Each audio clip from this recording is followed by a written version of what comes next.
Semana passada a gente estudou juntos sobre a restauração do ministério de Pedro, né, em que Jesus aponta para Pedro a fragilidade do coração dele, a fragilidade do amor dele, e Pedro reconhece a fragilidade do amor dele, e mesmo assim Jesus fala: é com esse amor frágil mesmo que você tem, que você deve apacentar as minhas ovelhas, né?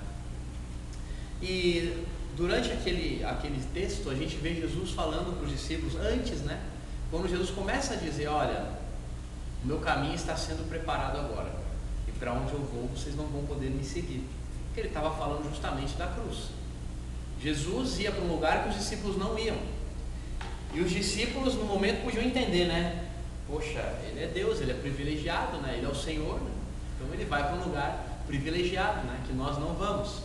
Mas Jesus se referia à cruz.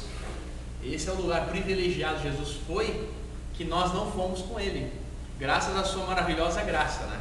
Em que ele seguiu a cruz sozinho e levou sobre si os nossos pecados. Naquele momento ninguém podia ter seguido ele, era ele sozinho, né, que iria para a cruz. E Pedro dizia, né, de forma alguma, eu jamais te abandonarei. E Jesus fala para ele: Pedro, você vai me abandonar, você vai me negar, até porque para onde eu vou não é para você ir. Então de alguma forma você não vai conseguir. Humanamente seria impossível algum homem segui-lo até aquele momento, porque nenhum homem é capaz de morrer, né, por um pecador. E isso a Bíblia já tinha dito: ninguém vai morrer por um pecador, por um injusto. Muitos vão morrer por justos, muitos vão se sacrificar por pessoas boas, mas ninguém jamais vai se sacrificar por uma pessoa ruim ou pelos seus inimigos. E para Deus, a Bíblia fala que nós somos ruins, nós somos pessoas que possuem a natureza da carne aflorada, né? E nós temos o nosso ego, o nosso egocentrismo, o nosso orgulho. E é um trabalho de dia a dia a gente identificar, né, os nossos egoísmos, as nossas fragilidades e expor diante de Deus para que Ele possa cuidar de nós. Hoje a gente pega uma entrelinha ali do texto, aproveitando os dias dos pais, né, ali em João 14, que foi o texto que a gente começou na semana passada, mas nós vamos seguir uma outra linha agora, né? Nós vamos ver Jesus falando sobre o Pai. João 14, versículos 5 ao 11.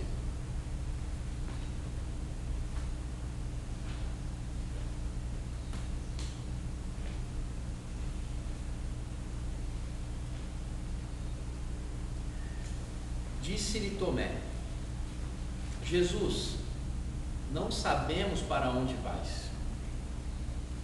Como então podemos saber o caminho? E respondeu Jesus: eu sou o caminho, a verdade e a vida. Ninguém vem ao Pai a não ser por mim. Se vocês realmente me conhecessem, conheceriam também o meu Pai. Já agora vocês o conhecem e o têm visto. E disse Felipe: Senhor, mostra-nos o Pai, e isso nos basta. E Jesus respondeu: você não me conhece, Felipe, pois mesmo depois de eu ter estado com vocês durante todo esse tempo, quem me vê, vê o Pai. Como você pode dizer: mostra-nos o Pai? Você não crê que eu estou no Pai e que o Pai está em mim? As palavras que eu digo não são apenas minhas, ao contrário, o Pai que vive em mim está realizando a sua obra. Creiam em mim quando digo que estou no Pai e que o Pai está em mim, ou pelo menos creiam por causa das mesmas obras. Nesse texto aqui, Jesus tinha dito para eles: eu vou para um lugar que vocês não podem ir. E Tomé pergunta: Senhor, mas a gente, né, para onde você vai? E Jesus fala: olha, vocês não podem ir. E como a gente sabe o caminho para a gente poder seguir, né? E Jesus fala: eu sou o caminho, a verdade e a vida. E esse é um texto todos os cristãos sabem de cor, né? Eu sou o caminho, a verdade, a vida. Ninguém vê ao Pai senão por mim. E ali ele quer dizer o caminho para você seguir, para você quando estiver perdido, e o tempo inteiro, na verdade nós estamos num mundo perdido, né? Então Jesus é uma trilha neste mundo perdido e cego para seguir em direção a Deus. Ele é a bússola, ele é o norte. Toda vez que a gente fala assim, o que fazer, o que eu faço? O mundo está perdido, e hoje é o que a gente mais fala, né? Eu nunca imaginei que tenha sido diferente também no passado. Acho que o mundo sempre esteve perdido. A gente olha hoje e fala, meu, o mundo está um caos, olha onde vamos parar. Mas há 500 anos eles já falavam isso. Há 2000 anos já falavam isso, há 1300 anos já falavam isso. O mundo está definitivamente perdido de verdades, perdido de razões, né? E Jesus fala, se vocês quiserem saber a verdade, e o tempo inteiro que vocês tiverem dúvida sobre a verdade, olhem para mim, olhem para Jesus, e a gente vai ver a verdade. A verdade está de que todos os homens são falhos, de que todos os homens são hipócritas, são tendenciosos à maldade, à arrogância. A palavra de Deus diz que a gente não pode confiar no homem. E nós vivemos num mundo de crise de verdades. Ele existe há milhares de anos, ele sempre existiu com crises de verdades. E Jesus fala, eu sou o caminho, a verdade e a vida. E Jesus lhes apresenta o Pai. Ninguém vem ao Pai senão por mim. Eu sou o caminho para o Pai, para Deus. Aqui estão os discípulos querendo saber o caminho para chegar até Deus. O Deus dos antepassados, o Deus de Abraão, Isaac, Jacó, né? E eles estão tendo a oportunidade de chegar ao Pai. Eu quero ver o Pai, mostra-nos o Pai.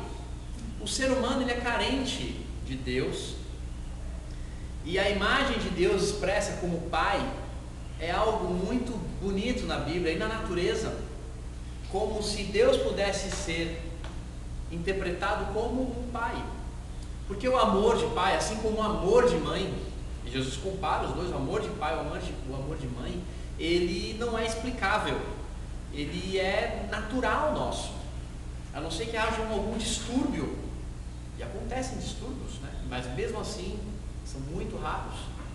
As mães e os pais, elas passam o tempo inteiro se preocupando e cuidando dos filhos, dando a vida pelos filhos, se sacrificando o máximo pelos filhos, né? O que a gente não faz por eles, né?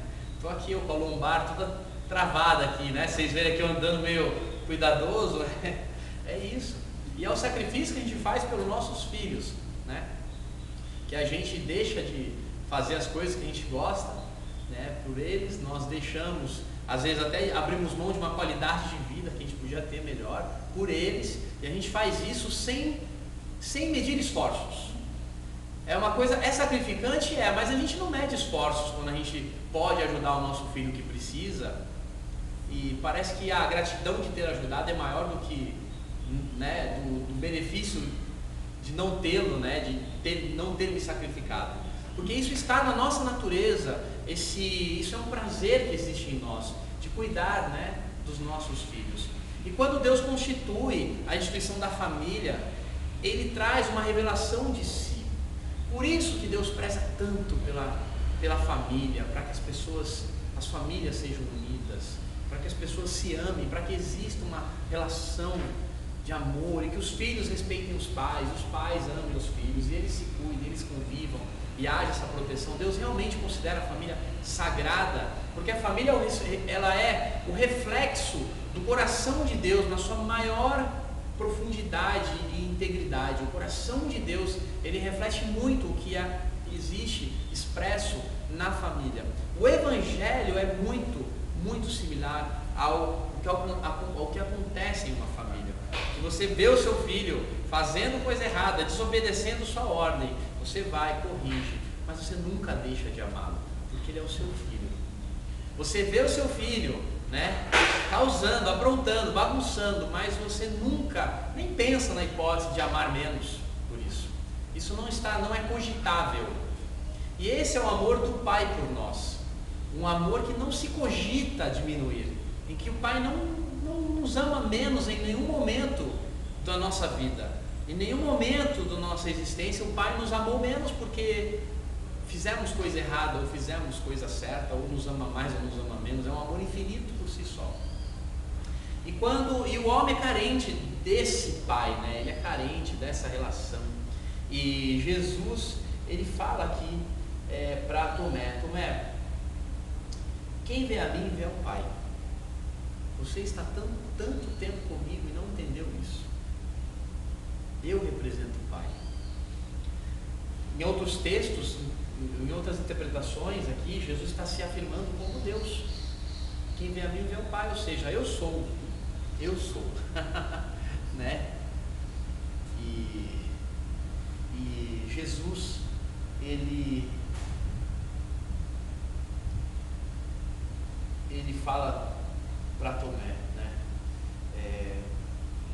As palavras que eu digo não são apenas minhas, ao contrário, o Pai que me enviou vive em mim e está realizando a sua obra. Queria que a gente abrisse em Romanos 8:29. Nesse tema de paternidade, a gente fala sobre pai, a gente vê esse reflexo de Deus na família, de Deus atuando como pai. Em Romanos 8:29 ajuda a gente a entender um propósito maior dessa paternidade.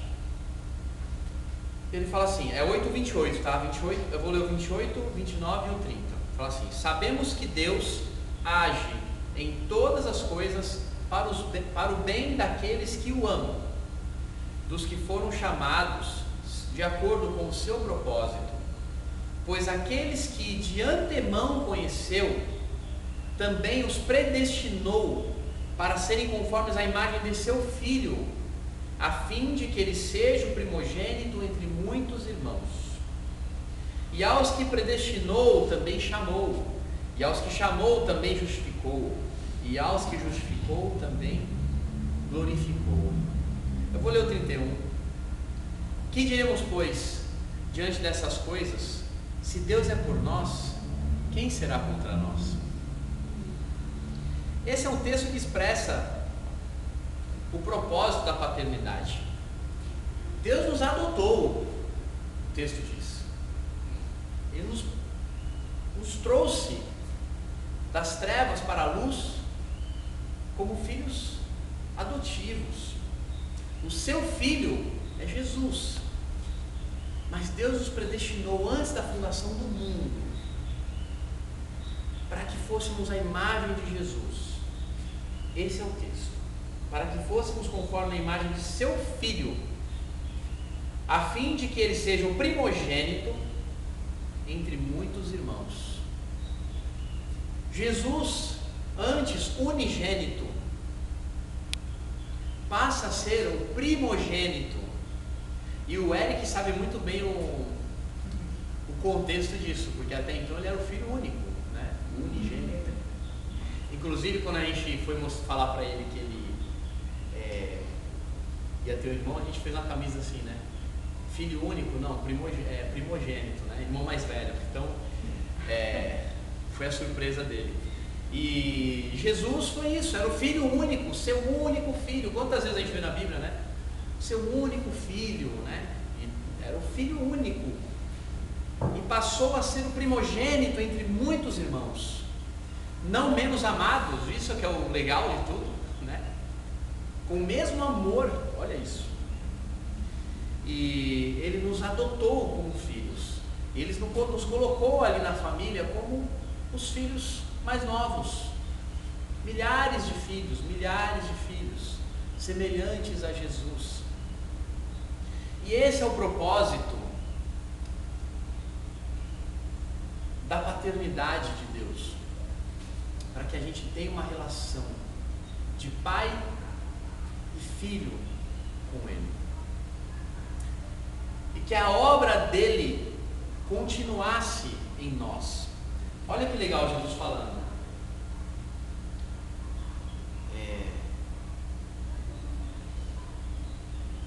O Pai que vive em mim está realizando a sua obra. Creiam em mim quando digo que estou no Pai e que o Pai está em mim. ou pelo menos creiam por causa das mesmas obras. Jesus mostrava para o mundo as obras do Pai, no dia a dia, no seu jeito de tratar, no seu jeito de amar, no seu jeito de perdoar, no seu jeito de recusar o pecado, resistir às tentações, no seu jeito de ter paciência. E os frutos do Espírito estão aí para isso.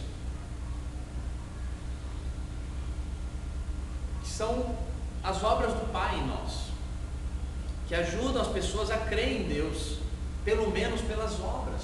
Se vocês não querem ouvir o que eu tenho a dizer, se vocês não creem na mensagem do Evangelho, porque ela é muito cafona para o momento atual do mundo, espera estourar uma guerra, que aí todo mundo lembra de Deus, e é assim que a coisa funciona. É assim que funciona a humanidade. Está tudo bem, o mundo está estável, as pessoas se esquecem de Deus. Começam a vir as tensões, as crises, as guerras, e todo mundo começa a juntar, a olhar para Deus, falar: o homem realmente é falho, não consegue gerir o mundo, precisamos de Deus, e de Deus, e de Deus. E historicamente os grandes avivamentos acontecem depois de grandes crises. Nos Estados Unidos, eu estava lá em 2001, quando caíram as Torres Gêmeas, né? E a gente viu assim o povo voltando a falar de Deus nos Estados Unidos, que diziam eles que eu cheguei no meio ali da crise. Meu voo foi o segundo voo depois que caíram as Torres Gêmeas. Meu voo foi o segundo dos Estados Unidos, né? Imagina como é que não estava ali, né? Mas eu lembro de chegar lá e ver muitas placas: Jesus, Jesus, Jesus voltará, Jesus. Mais do que no Brasil, que a gente falava: não, o Brasil é um povo que está vivendo, né, o Evangelho. Na época havia um crescimento muito rápido do Evangelho no Brasil, mas nos Estados Unidos eles falavam que não, o país já esfriando, que a fé está esfriando. E quando caíram as Torres Gêmeas, lá aconteceu um grande movimento das igrejas. Das igrejas falarem: gente, isso aqui é Deus acordando vocês, acordando o país, acordando a nação. E não que Deus cause a tragédia de forma alguma, a tragédia é nossa, nunca culpe Deus por uma tragédia. A tragédia é por causa dos maus desígnios do coração do homem. A Bíblia fala da onde vem, né, o caos do mundo, né? Tiago fala isso: se não for, mas é do coração de vocês, o coração ruim, o orgulho que há em nós. E lá estão os homens grandes, né, os grandes reis deste mundo, as grandes autoridades brigando e causando guerras e tumultos. Elas vão causando guerras e tumultos, e o povo, as milhares de pessoas embaixo daquilo sofrem com aquilo e se lembram de Deus ali. E ali Deus passa a fazer sentido para as pessoas, porque quando está tudo bem, a tendência é o homem esquecer de Deus, achar: está tudo certo, o que esse papo cafona de Deus?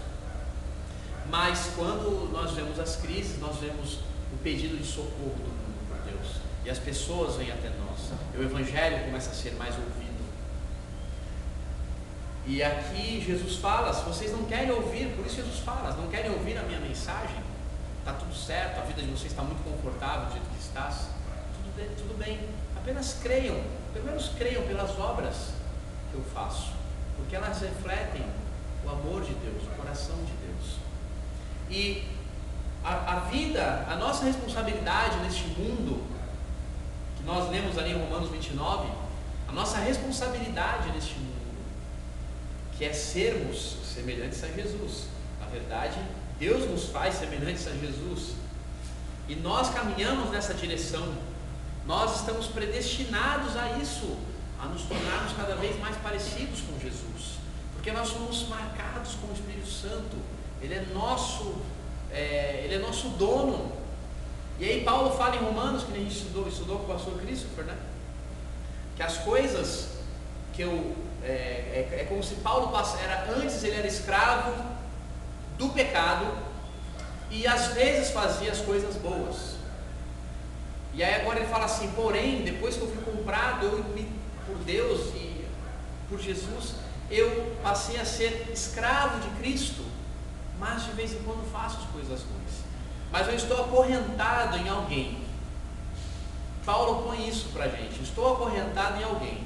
ora eu estou acorrentado ao pecado antes de Cristo, antes de ser marcado com o Espírito Santo, eu era escravo do pecado e às vezes fazia coisas boas. Ou agora, depois de Cristo, eu passo a ser escravo de Cristo, porém às vezes faço coisas ruins.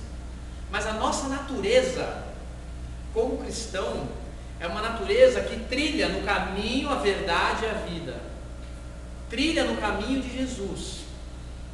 Se a gente deixar a vida levar, a nossa vida vai no caminho de Cristo, pela nossa natureza, porque nós somos guiados pelo Espírito Santo. E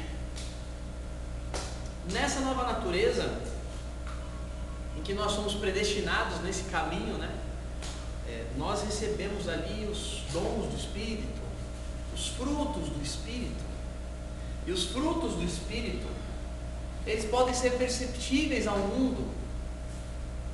E os frutos do Espírito, está lá em Gálatas: amor, paciência, longanimidade, paz, temperança. Os frutos do Espírito refletem para o mundo pessoas diferentes, pessoas que possuem fé em alguém que nunca falha. Deus é uma torre em tempos de guerra, né? Um refúgio em tempos de guerra, uma torre em tempos de aflição. É um refúgio para a gente se esconder nele, se proteger. Deus, ele é a luz no mundo escuro, onde as pessoas perdidas podem buscá-lo e falar: eu quero a luz. E nós representamos ele. Isso é uma coisa que eu tenho comigo, né? Nós somos os embaixadores de Cristo. A Bíblia fala isso, e é como se fosse um lema da minha vida, né? Nós somos embaixadores de Cristo. Faça chuva, faça sol. A diferença e a coisa é a seguinte: você é embaixador de Cristo, eu sou embaixador de Cristo, independente da situação. Está doente, está bem de saúde, está cansado, não está cansado, está empregado, está desempregado, está feliz, está triste, está rico, está com dificuldades, o que for, o momento que for, nós somos embaixadores de Cristo o tempo inteiro nessa terra, nessa existência. E Deus vai trazer para nós as pessoas que precisam de ajuda, porque as nossas obras revelam Deus. E nós vamos até elas pregar o Evangelho, e elas vão vir até a gente percebendo alguma coisa diferente na nossa vida e falar assim: poxa, você pode orar por mim? Quantas vezes isso não aconteceu com vocês? De inexplicavelmente alguém falar: eu preciso de uma oração, você poderia orar por mim? Ou eu estou numa situação assim, eu preciso me abrir com você. Eu não sei porquê, mas eu sinto paz em me abrir com você. Eu não sei quantas vezes já viram acontecer isso com vocês. Comigo acontece muito. E eu lembro da minha esposa até, quando ela começou a caminhar com a gente, né? Quando ela aceitou Jesus. E as pessoas vinham, ela falou: nossa, as pessoas estão vindo bem com uns problemas estranhos. Eu nunca nem dei atenção para isso, né? Tipo, ela nunca tinha percebido, mas as pessoas têm uns problemas esquisitos, né, Lucas? Falei: porque Deus está te trazendo elas. Deus traz as pessoas com os problemas mais cabeludos do mundo. E no final o problema é sempre o mesmo: é a distância de Deus, a carência do Pai. E a pessoa viu em você o caminho para o Pai. O caminho para o Pai. O mundo é carente do caminho para o Pai. A eternidade foi colocada no coração dos homens. Olha só, a Bíblia fala isso. A eternidade foi colocada no coração dos homens.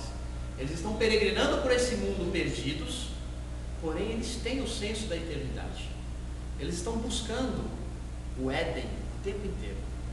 Para pensar o que cada ser humano está buscando nessa terra. A figura do Éden, em que Deus cuidava das coisas, em que eles podiam acordar e ter paz, e ter tranquilidade, que Deus era maior do que qualquer situação ali, em que Deus regava, em que Deus plantava, em que Deus ajudava, Deus estava com eles. O homem quer voltar ao Éden, em que havia a presença de Deus ali intensa o tempo inteiro com ele. O homem quer voltar ao Éden e nem sabe disso, mas está no coração do homem essa eternidade. Eu não vivo 90 anos, eu não vivo 80, eu não vivo. Eu vivo para sempre. A eternidade está na gente. Seja cristão ou não seja cristão, a eternidade está no coração do homem. E o homem busca essa eternidade de alguma forma. Ele busca criar o quê? Refúgios grandes. Para ter a sensação do Éden. Olha só como é que isso não é uma verdade. As pessoas que têm, cada vez quer ter mais, porque não consegue satisfazer o coração. Não consegue satisfazer o coração, porque o coração precisa do Éden, que é a presença de Deus constante, a convivência de pai e filho no jardim, a convivência de criador e homem no jardim, a constituição da família num jardim. Olha só, é isso que está no coração de todos os pais aí. Eles querem os seus filhos sendo criados no jardim do Éden, junto com o pai, próximo a Deus, em que Deus cuida daquilo que não pode ser cuidado por ele. Porém o Éden, ele foi proibido o acesso, né? A Bíblia fala que não há acesso ao Éden. 2 anjos com espadas, de fogo fecharam o Éden, o jardim, e o homem não vê mais acesso a isso. E aqui está Jesus falando: eu sou o caminho, a verdade e a vida. O Éden é o Pai, é o coração do Pai, é a convivência com o Pai, é o relacionamento constante com o Pai. Na continuação de João 14, ele fala assim para Felipe: digo a verdade, aquele que crê em mim fará também as obras que eu tenho realizado, fará coisas ainda maiores do que essas, porque eu estou indo para o Pai, e eu farei o que vocês pedirem em meu nome, para que o Pai seja glorificado no Filho. E o que vocês pedirem em meu nome, eu farei. Jesus, ele encerra o texto falando ali para os discípulos: aquele que crê em mim fará também as obras que eu tenho realizado. Ou seja, a obra de Jesus continua.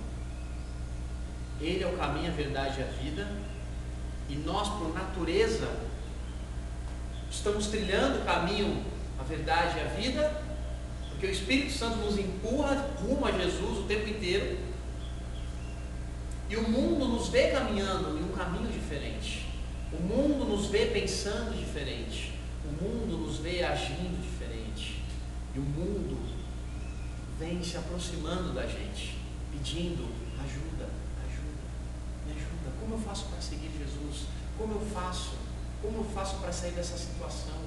Olha o tamanho da minha angústia. E eles trazem para a gente os problemas mais cabeludos, e a gente não sabe resolver. Nem tento ser psicólogo, eu não tento, eu só falo assim: amigo, eu sou meio bruto para essas coisas, mas vou te falar uma coisa, é Jesus. Você precisa de Jesus, você precisa se aproximar de Deus, porque quando a gente se aproxima de Deus, é como se a gente fosse puxado por um avião, Você olha de baixo para cima um prédio, É assim mesmo. A gente olha de baixo para cima um prédio, e é um prédio de 30 andares. Eu estive naquele prédio lá do Califa, aquele Califa em Dubai. Ele é realmente muito alto, um prédio realmente muito alto. Você fica olhando assim, você fala: cara, como isso está de pé, É realmente muito alto. Só que lá de cima do avião, ele era quase igual aos outros. Você via que era mais alto, mas lá de cima do avião, ele era muito pequeno. E quando a gente está ali embaixo daquele problema enorme, a gente fala: isso acontece com todos, não é exclusivamente de um ou de outro aqui. Isso é bom saber também, Porque às vezes a gente acha que as coisas só acontecem com a gente, e que só a gente começa com os erros cabeludos, e só a gente faz bagunça com a vida, e só a vida faz bagunça com a gente. Mas não, todos nós temos o nosso caminhão de lixo, que às vezes a gente mergulha dentro ou joga em cima da gente, e a vida é cheia disso, e a gente está ali olhando para aquele problemão que não consigo resolver. Como que eu fiz isso? Como que eu vim parar nessa situação? E quando a gente se encontra com Deus, é como se Deus elevasse a gente lá para as alturas, e a gente olha para baixo e a gente vê: nossa, o meu problema é tão pequeno, porque Porque a obra de Deus é tão grande. A obra de Deus é tão grande. A obra de Deus abrange todo o universo. A obra de Deus abrange todas as criaturas da terra. E nós fazemos parte daqueles privilegiados que falam: sou representante de Cristo nesse mundo. Se eu sou digno disso, eu não sou. Nem pense nisso. Mas aqui estou eu. E eu creio que o Espírito Santo trabalha na minha vida para que eu seja cada vez mais parecido com Jesus, para que eu tenha as obras de Cristo, para que nas pequenas coisas que eu não estou percebendo, e normalmente é isso, eu não estou percebendo, mas por um determinado momento eu tive uma atitude parecida com a de Cristo, que a minha natureza foi essa, de não. E alguém viu, e alguém falou assim: você viu? Cara, eu preciso tanto ter isso. E a pessoa vem e fala para você, e você: não, mas eu não. Não, foi isso que você entendeu? Foi. Você fala: é o Espírito Santo, é a presença, é o convívio com Deus, é a palavra de Deus trazendo vida, trazendo atitudes e coisas que a gente às vezes nem percebe. Olha, a transformação de criatura é uma coisa fantástica, é magnífica. E aqui estamos nós, né, ouvindo a palavra de Deus e buscando sermos transformados à imagem de Jesus nesta manhã e todos os dias. Amém? E esse é o chamado para nós, sermos a imagem e semelhança de Jesus. É para isso que fomos predestinados. Esse é o caminho que o Espírito Santo nos leva. E a gente vai às vezes assim, né? Quem indo para trás, a gente precisa vai indo para frente, né? A gente vai indo para trás. E aí a gente dá um passo para frente, dá um passo para trás, e aí dá dois para frente. Ó, quando a gente está sendo teimoso, quando a gente é teimoso, a gente dá um passo para trás, mas depois bate aqui, dá dois para frente. Não, vamos. Aí, não, vamos. Melhor ir para frente. É melhor ir para frente. E não é verdade que é assim, né? A gente tenta às vezes dar mas dar dois para frente é melhor. E a coisa anda. Né? E é assim que é. Isso é o que nos faz feliz. É isso que nos puxa pelo caminho. Amém? Na prática, eu queria que a gente refletisse atitudes que a gente deve ter em nossa vida que são atitudes de Cristo, atitudes ou decisões que estamos tomando que não refletem decisões ou atitudes de Cristo. Essas são as coisas que a gente precisa observar o tempo inteiro e que a gente consegue decidir. Muita coisa a gente não decide, muita coisa vai no impulso, e o Espírito Santo cuida disso, cuida dos nossos impulsos, né? Como ele cuida, né? E a palavra não sai. Você queria falar umas verdades ali que ia machucar alguém, e aí você vai falar a palavra não sai, é o Espírito Santo acalmando o nosso coração e fala: não faz isso. Aí alguém viu, e o legal é que sempre alguém vê, viu? Tanto pro lado bom como pro lado ruim. O legal é que sempre alguém vê. Alguém viu e falou: você viu que ele não falou nada?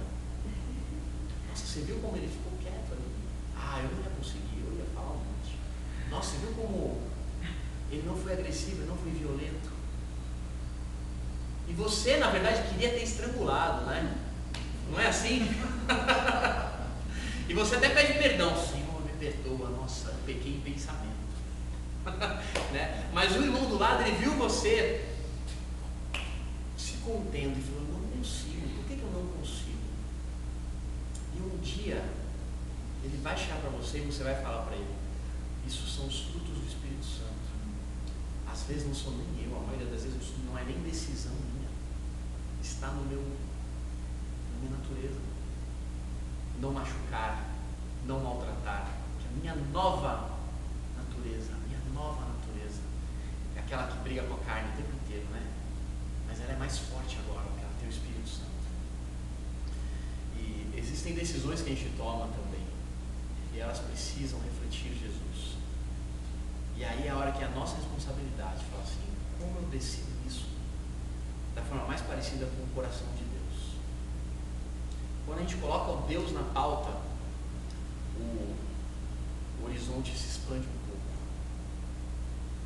Porque Deus ama o mundo, Deus tem a visão maior da coisa, né? Deus ama diferente. sem querer nada em troca, né? E isso muda a nossa tomada de decisão e a nossa natureza. Amém? Vamos agradecer a Deus. Senhor, muito obrigado por esta manhã, muito obrigado pela tua palavra, muito obrigado por Jesus, por ele ter seguido em frente naquela cruz. Senhor, muito obrigado, Deus, porque a última palavra não foi eis o vosso castigo, eis o que vocês merecem, mas foi está consumado. Tetelestai, está consumado. Eu realizei a obra, eu paguei o preço. Muito obrigado, Jesus, por ter pago este preço, por ter seguido firme na cruz, por ter se abdicado do seu poder naquele momento, que o Senhor poderia exercer a sua justiça, estava ao seu alcance, mas o Senhor foi até o fim por nós, ó Deus, para nos tornarmos teus filhos, porque esse era o teu plano, nos tornar os teus filhos e poder nos chamar hoje de filhos. Nós te agradecemos porque nos dias dos pais nós podemos nos lembrar de ti, Senhor, o Deus infalível, o Pai infalível, o Pai que não abandona ninguém, o Pai que não mente, o Pai que não falha. E esse é o Pai que nós queremos ser também, as mães que nós queremos ser, as famílias que nós queremos ser. E nós pedimos, Senhor, nos abençoe, nos guarde, nos guie, e nos encha, Senhor, com o teu Espírito Santo, para que os teus frutos em nossas vidas, Senhor, sejam semelhantes às obras que Jesus fez neste mundo e falou: se vocês não creem no que eu digo, creem no que eu estou fazendo, creem nas minhas obras. Senhor, usa-nos, ó Deus, neste mundo, em nome de Jesus. Amém.